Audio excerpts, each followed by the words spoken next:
Things are heating up, and Nick Fury is getting backed into a corner as the Skrulls make bolder and bolder moves. But is this week's episode of Secret Invasion any better than the last? Let's talk about it.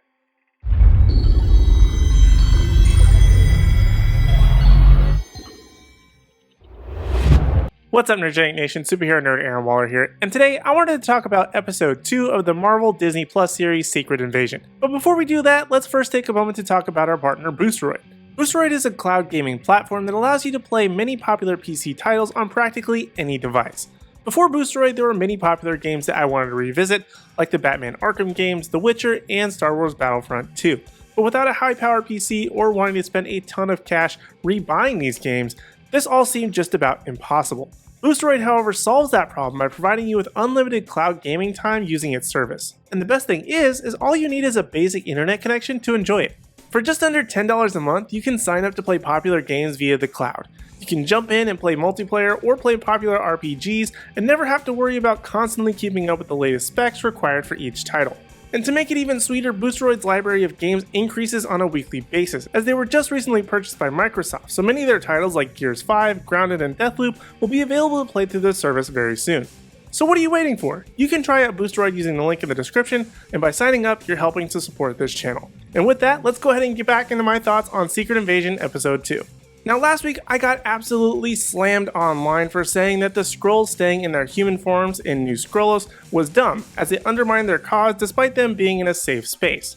And I've since gone back, and apparently the reason that was described that they remain in human form is that the Skrull rebels in training are being asked to stay in human form because the longer they do that, the less detectable they are, and it helps them master their human form and not slip if under pressure. Which still feels rather dumb to me, considering that they're nearly undetectable as it is. I mean, only about a handful of people know about the Skrulls and would even be aware of them, much less to be on the lookout for them. Yet they're worried about blending in when they can become anyone of any size, as well as be able to absorb the memories of the people that they're impersonating. But as we learned in this episode, more people, specifically higher-ups, may know about the Skrulls or possibly even be them, as it's revealed that the Prime Minister of the United Kingdom, the NATO Secretary General, a media anchor, and more are not just Skrulls, but are on the Council of Skrulls. And that wasn't even the biggest reveal of this episode. They also revealed that Nick Fury has known Gravik since he was a kid, which I went back to the first episode and he never actually referred to Gravik as new information to Fury, but rather just sort of dance around it, and when they asked about the Gravik situation, they were very careful with the wording and what they said when his name came up in the first episode. So I thought it was actually a fairly clever reveal that they were able to hide. I just wish it had lasted just a little bit longer. And speaking of Gravik, in this episode he's also granted the role of General, although through nefarious means, in which he'll have complete and unchecked power. Which who knows what the implications of that will be with his master plan. And yet another one of the reveals is that apparently that there are 1 million Skrulls on Earth, which almost shattered Nick Fury's world completely, as the entire surviving race is now on Earth.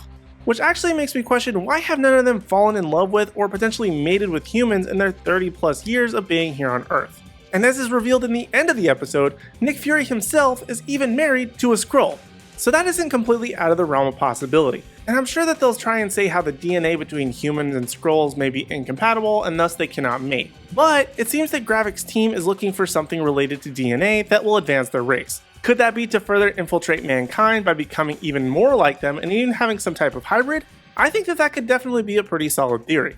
I mean, there was a mention of Groot and what looked like other species on a computer during one scene, so I think that it could potentially have a Guardians of the Galaxy Volume 2 ego situation happening again, which if that storyline gets recycled, I might actually lose my mind.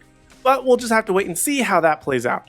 Honestly, I think this episode was much better than the last one. If they had been able to trim some of the fat of this episode and mix it in with what had happened in the last one, or honestly just had an extra long first episode, it would have made the initial taste of this series a bit more palatable to me. I still by no means though think that this series will change my perception of the MCU, or that it may even rank amongst the top of Marvel shows. But if it can keep a steady improvement week over week that this first set of episodes was able to achieve, I think at the very least it could be memorable to some degree. But anyway, those are my thoughts on episode 2 of Secret Invasion. We're 2 down and 4 to go, so we'll have to see how things shake out, but now I want to hear from you in the Nerdgenic community. What did you think of this second episode of Secret Invasion? Do you feel like it was an improvement over the first? Or are you still not feeling it? Let me know your thoughts in the comment section down below, and while you're down there, be sure to hit like, subscribe, and ring the bell notification so you don't miss out on any future videos, as well as my thoughts on the next episode of Secret Invasion.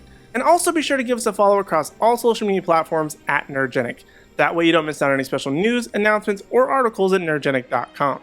But in the meantime, if you want even more video content from us, if you missed it, check out my thoughts on episode 1 of Secret Invasion right over here, or for more awesome Marvel content, check out this playlist right over here. Other than that, thank you guys so much for watching, we really do appreciate it, and we hope to see you in the next video.